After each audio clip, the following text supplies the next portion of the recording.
Recorded Books and RB Digital present Three Roads to Quantum Gravity by Smolin, narrated by L.J. Ganser. Prologue: The Quest for Quantum Gravity. This book is about the simplest of all questions to ask.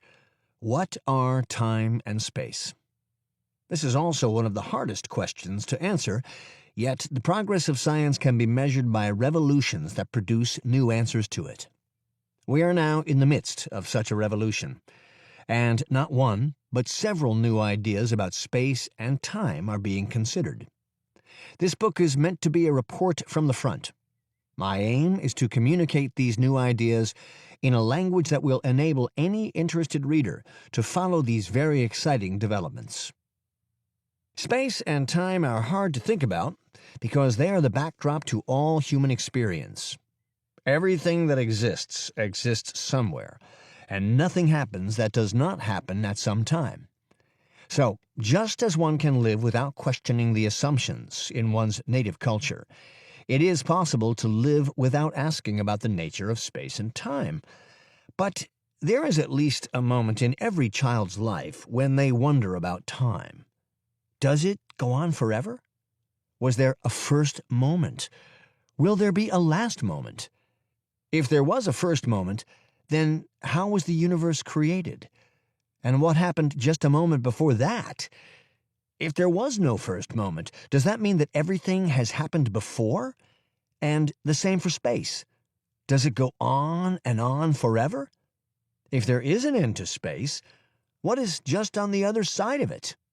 If there isn't an end, can one count the things in the universe? I'm sure people have been asking these questions for as long as there have been people to ask them. I would be surprised if the people who painted the walls of their caves tens of thousands of years ago did not ask them of one another as they sat around their fires after their evening meals.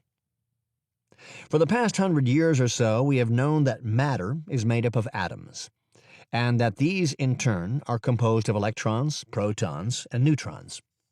This teaches us an important lesson, that human perception, amazing as it sometimes is too coarse to allow us to see the building blocks of nature directly. We need new tools to see the smallest things. Microscopes let us see the cells that we and other living things are made of. But to see atoms, we must look on scales at least 1,000 times smaller. We can now do this with electron microscopes. Using other tools, such as particle accelerators, we can see the nucleus of an atom, and we have even seen the quarks that make up the protons and neutrons.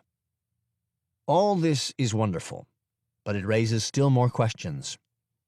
Are the electrons and the quarks the smallest possible things? Or are they themselves made up of still smaller entities? As we continue to probe, will we always find smaller things? Or is there a smallest possible entity?